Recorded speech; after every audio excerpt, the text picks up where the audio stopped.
നിങ്ങളിപ്പോൾ ഒരുപാട് വീടുകളൊക്കെ നിർമ്മിച്ച ഒരാളാണ്. വീട് മാത്രമല്ല, ഡാം, ന്യൂക്ലിയർ പവർ പ്രൊജക്റ്റ്, വലിയ ഹൈറൈസ് ബിൽഡിംഗ് ഒക്കെ ചെയ്ത ഒരാളാണ്. അതുകൊണ്ട് തന്നെ ഒരു ചോദ്യം എനിക്കുണ്ട്. ഈ അടുത്ത് എൻ്റെ സുഹൃത്തിൻ്റെ വീട്ടിൽ നിരന്തരമായ പ്രശ്നങ്ങളുണ്ടായി.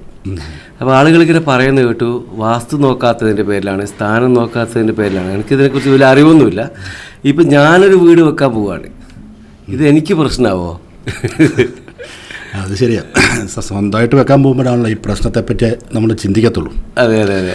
അപ്പോൾ അതുവരെ വിശ്വാസമില്ലാത്ത ആൾക്കാരും സ്വാഭാവികമായി സൈഡിൽ നിന്ന് ഭാര്യയോ അല്ലെങ്കിൽ ബന്ധുക്കളോ ഒക്കെ പറയും വാസ്തു നോക്കണമെന്ന് പറയും. അതെ അതെ. വളരെ സിമ്പിളായിട്ട് പറഞ്ഞാൽ വെള്ളം, വെളിച്ചം, വായു, വസ്തു, ഇങ്ങനെ 4 കൂട്ടം കാര്യങ്ങൾ തമ്മിൽ ഇണക്കുന്ന ഒരു പ്രോസസ്സ്. മോഡേൺ ആയിട്ട് പറഞ്ഞു കഴിഞ്ഞാൽ type of part of architecture. ആർക്കിടെക്ചറിൻ്റെ ഒരു പാർട്ടാണ്. പക്ഷേ ആർക്കിടെക്ചറിൽ ഇങ്ങനെ പറയുന്നില്ലെന്നേ ഉള്ളൂ.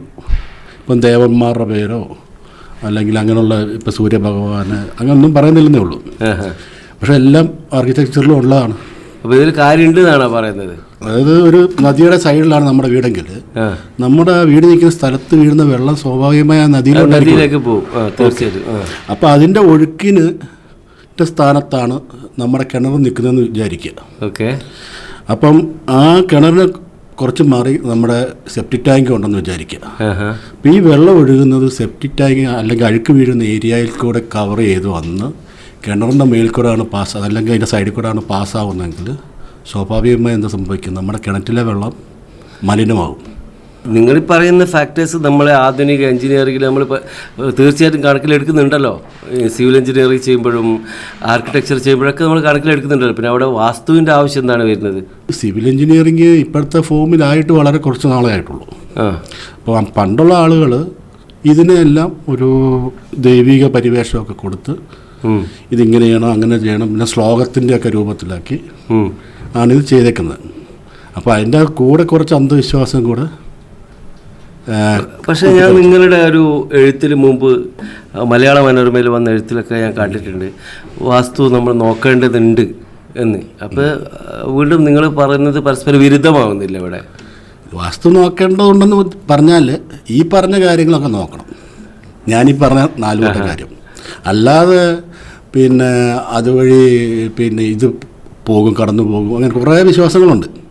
അതൊന്നും നോക്കേണ്ട കാര്യമില്ല. കന്നിമൂല, പിന്നെ ഓശാനമൂല, ഈശാനമൂല, പിന്നെന്താ നിരുതി കോണ്, പിന്നെ വായു കോണ്, അങ്ങനെ അതൊക്കെ ഈ ദിശകളെ പറ്റി പറയുന്നതാണ്. അതേപോലെ തന്നെ ചുറ്റളവ്, വീടിൻ്റെ ചുറ്റളവ്, അതിനെ മരണച്ചുറ്റ് എന്നൊക്കെ മരണച്ചുറ്റ്. അപ്പോൾ മരണച്ചുറ്റിനെ പറ്റിയാണ് ഞാനന്ന് എഴുതിയിരുന്നത്. എന്താണിത് സംഭവങ്ങൾ? നമ്മുടെ വീടിൻ്റെ സാധാരണ കണ്ടിട്ടുണ്ടല്ലോ, ഏറ്റവും മേളിലുള്ളൊരു മെയിൻ തടി ഉണ്ടാവും, അതിനാണ് മോന്തായം എന്ന് പറയുന്നത്. ഈ മോന്തായം ഉണ്ടാക്കുന്നത് താഴെ നിന്നേ അതിൻ്റെ ഹോളൊക്കെ ഇട്ട് വെച്ചിട്ട് ആ ഹോളിന് പറ്റിയ രീതിയിൽ കഴുക്കോല് ഉണ്ടാക്കിയിട്ട് ഇത് മോളിൽ കയറി ഇരുന്നുകൊണ്ട് വേണം ഇത് കൂട്ടാൻ. അപ്പം ഇങ്ങനെ കൂട്ടുമ്പം അളവ് തെറ്റാണെങ്കിൽ മോന്തായം വളയും. അപ്പം മോന്തായം വളഞ്ഞാൽ സർവ്വതും വളയും. ഒരു ചൊല്ലുണ്ട്, കേട്ടിട്ടുണ്ടോ?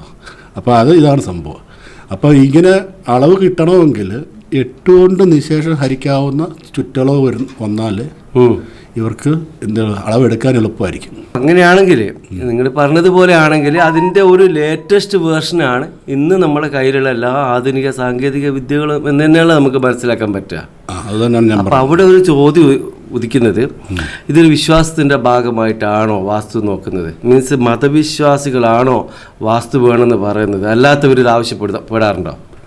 പൊതുവെ മതവിശ്വാസികളാണ് കൂടുതൽ ആവശ്യപ്പെടുക. അത് എല്ലാ മതത്തിലുള്ളൊരു ആവശ്യം, ആണോ പെണ്ണോ ഒരു വ്യത്യാസമായി അല്ല. അങ്ങനെ ആണെങ്കിൽ അവരടുത്ത് പുതിയ സൗകര്യങ്ങൾ ഉണ്ടായിട്ട് വീണ്ടും വാസ്തു നോക്കണം എന്ന് പറയുമ്പോൾ നമുക്കത് അന്ധവിശ്വാസമാണെന്ന് പറയാൻ പറ്റുമോ? അന്ധവിശ്വാസം എന്ന് പറഞ്ഞു കഴിഞ്ഞാൽ വാസ്തുവിൻ്റെ കൂടെ ജ്യോതിഷവും തച്ചുശാസ്ത്രവും എല്ലാം കൂടെ കൂട്ടിക്കൊഴിച്ച് ഒരു അവിയൽ പറയത്തിൽ ഓരോരുത്തർ പറയുന്നത് ഓരോ കാര്യമാണ്. അപ്പോൾ ഈ വാസ്തു എന്ന് പറയുന്നത് അംഗീകരിക്കപ്പെട്ട കുറച്ച് ബുക്കുകളൊക്കെ ഉണ്ട്. ആ ബുക്കുകൾ അതിൻ്റെ അകത്ത് പറയാത്ത കാര്യം പോലും ഉണ്ടെന്ന് പറയുന്നവരുണ്ട്. അപ്പം ഞാൻ അങ്ങനത്തെ സദസ്സുകളൊന്നും സാധാരണ തർക്കിക്കാനും പോകത്തില്ല. കാര്യം നമ്മൾ തർക്കിച്ചാലും അവർ സമ്മതിക്കണമെന്ന് അല്ല, ഇത് ഒരു വിഷയമായിട്ട് ബന്ധപ്പെട്ട് കിടക്കുകയല്ല. ഇതിപ്പോൾ കന്നിമൂലം മാത്രമല്ല നോക്കുന്നത്. ഇപ്പോൾ ഗൃഹനാഥൻ്റെ ഉയരത്തിനനുസരിച്ചിട്ട് ബെഡ്റൂം സെറ്റ് ചെയ്യണം എന്നൊക്കെ പറയുന്നുണ്ട്. അത് ആർക്കിടെക്ചറിലും പറയുന്നുണ്ട്. ഒരു ആൾക്ക് 5 അടി അല്ലെങ്കിൽ 4 അടി ഹൈറ്റേ ഉള്ളൂ. അയാളുടെ വീടിൻ്റെ കട്ടില ഇപ്പോൾ ഉള്ളതൊക്കെ എന്ന് പറഞ്ഞാൽ 7 അടി ഹൈറ്റാണ്. ഇപ്പം ഈ 4 അടിയോ 5 അടിയോ ഉള്ള മനുഷ്യന് മുകളിലുള്ള കുറ്റി ഇടാൻ പറ്റൂല, എടുക്കാനും പറ്റത്തില്ല. മനസ്സിലായില്ലേ?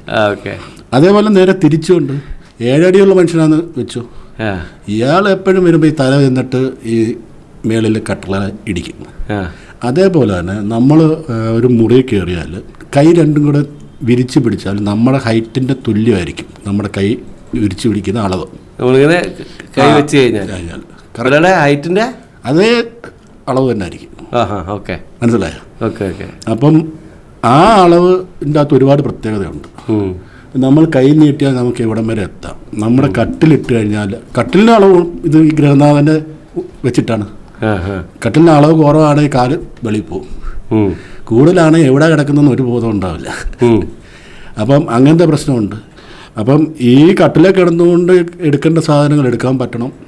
അത് ദൂരെ ആവാനും പാടില്ല. കൈ വീശിയാൽ കൈ പോയി തട്ടാനും പാടില്ല. ഇപ്പം മിനിമം അളവ് അത്രയെങ്കിലും വേണം. അപ്പം ഇങ്ങനെയൊക്കെയുള്ള കാര്യങ്ങളാണ്. ശാസ്ത്രീയത ഉണ്ട് അതിൻ്റെ അകത്ത്. പക്ഷേ അതിന് പിന്നെ ആവശ്യമില്ലാത്ത കാര്യങ്ങൾ കൂട്ടിക്കുഴച്ചങ്ങോട്ട്.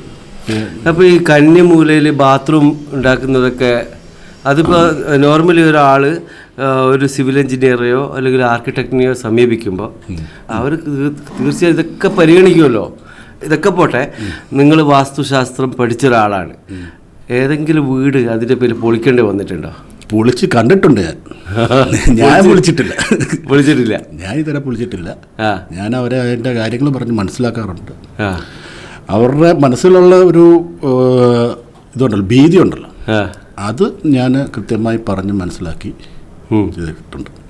ഇപ്പോൾ ഉദാഹരണമായിട്ട് പറഞ്ഞു കഴിഞ്ഞാൽ ഈ തെക്ക് പടിഞ്ഞാറേ മൂലയാണ് കന്നിമൂല എന്ന ഒരു വിഭാഗം ആൾക്കാർ പറയും.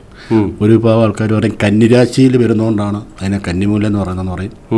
പിന്നെ ആ ഭാഗത്ത് ടോയ്ലറ്റ് വന്ന പ്രശ്നമാണ് എന്നൊക്കെ പറയും. പക്ഷെ ഇതിൻ്റെയൊക്കെ അടിസ്ഥാനം എന്ന് പറയുന്നത് ഉത്തമ ഭൂമി എന്ന് പറയുന്നതായിട്ട് അത് കേരളത്തിൻ്റെ കണ്ടീഷൻ വെച്ചിട്ടാണെങ്കിൽ തെക്ക് ഭാഗം ഉയർന്ന് പടിഞ്ഞാറ് ഭാഗം ഉയർന്ന് കിഴക്കോട്ടും വടക്കോട്ടും ചായവുള്ള ഭൂമി എന്നാണ്. അങ്ങനെ വരുമ്പോൾ തെക്ക് പടിഞ്ഞാറ് ഭാഗമായിരിക്കും ഏറ്റവും ഉയർന്ന് നിൽക്കുക. അപ്പോൾ ആ ഭാഗത്തു നിന്നായിരിക്കും എല്ലാ വർക്കും സ്റ്റാർട്ട് ചെയ്ത് വരിക. അതിനനുസരിച്ചായിരിക്കും. അതേപോലെ ആ ഭാഗത്ത് വെള്ളം വീണാൽ അത് ഈ കിഴക്കോട്ടും വടക്കോട്ടും ഒഴുകും.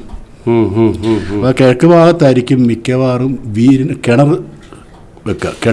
കിഴക്കോ പടിഞ്ഞാറോ ഭാഗത്തായിട്ടായിരിക്കും വെക്കുക. അതെന്താണെന്ന് വെച്ച് കഴിഞ്ഞാൽ സൂര്യപ്രകാശം കിണറ്റിൻ്റെ ആ ഏരിയയിലൊക്കെ വീഴണം. അടുക്കള അതിനനുസരിച്ചാണ് വെക്കുക. അപ്പോൾ ഈ കിണർ മൂടുകയാണെങ്കിലോ? കിണർ മൂടുകയാണൊന്നുമില്ല. ഇപ്പം നമ്മൾ അണ്ടർഗ്രൗണ്ട് ടാങ്കല്ലേ യൂസ് ചെയ്യുന്നത്. തുറന്നു കിടക്കുന്നതുകൊണ്ടാണല്ലോ ഈ പ്രശ്നം മുഴുവൻ കിടക്കുന്നത്. ആണ്. ഇപ്പം എല്ലാവരും മൂടുകയാണ് ചെയ്യുന്നത്. ഇപ്പം ഞാൻ ചെയ്യുന്ന മിക്ക കിണറും പ്രശ്നമില്ല. ദിക്ക് പ്രശ്നമുണ്ട്.